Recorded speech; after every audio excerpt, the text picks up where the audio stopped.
Je vous dirai ceci. Chaque fois que vous ferez avancer la cause de la liberté, de l'égalité et de la fraternité en Europe, chaque fois que vous agirez pour une Europe plus juste, plus durable et plus démocratique, nous serons à vos côtés. À défaut, vous nous trouverez sur votre route.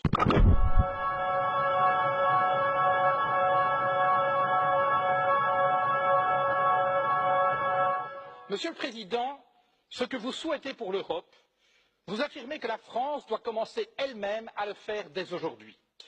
Votre action en France raconte une toute autre histoire, une histoire qui met à mal la devise de votre pays, liberté, égalité, fraternité. Où est la liberté?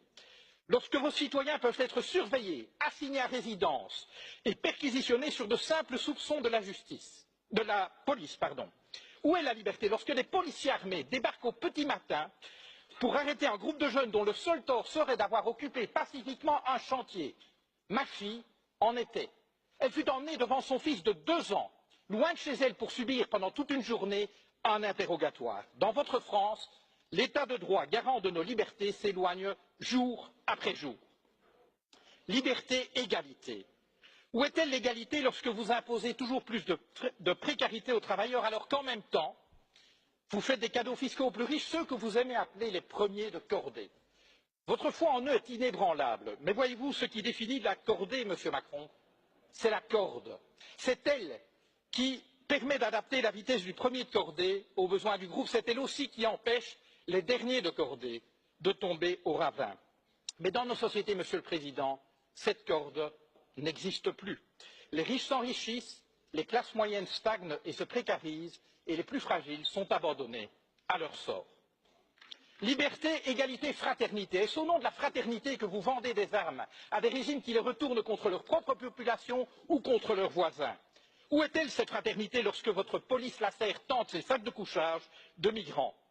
Procédures expéditives, recours non suspensifs, détentions administratives, voilà les ingrédients de votre projet de loi sur l'asile et l'immigration. Contenir et refouler plutôt qu'accueillir des êtres humains en exode forcé.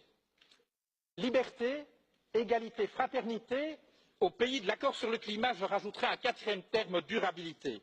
Vous dites vouloir la taxe carbone, la fin du glyphosate, la fin des voitures diesel, bravo. Mais vous restez en même temps un ardent promoteur des traités actuels de libre-échange et pire encore du nucléaire.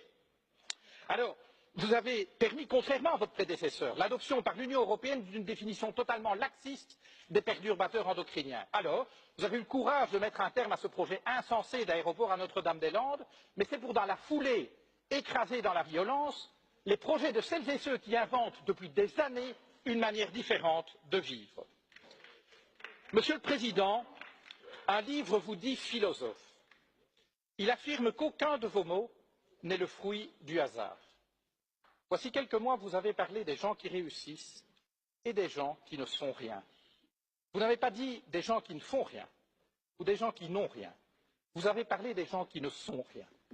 Voyez-vous, pour nous, le projet européen consiste précisément à faire en sorte que plus jamais, en aucun endroit de ce continent, aucune femme, aucun homme ne puisse être considéré comme rien ou se penser comme rien.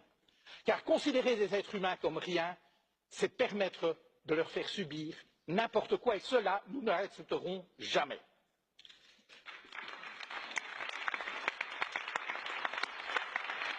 Monsieur le Président, vous avez pris coutume d'offrir à vos hôtes de marque un cadeau. Permettez-moi de faire de même. Je vous offre cette corde d'escalade, symbole de la cordée à laquelle vous semblez tenir. Je vous dirai ceci.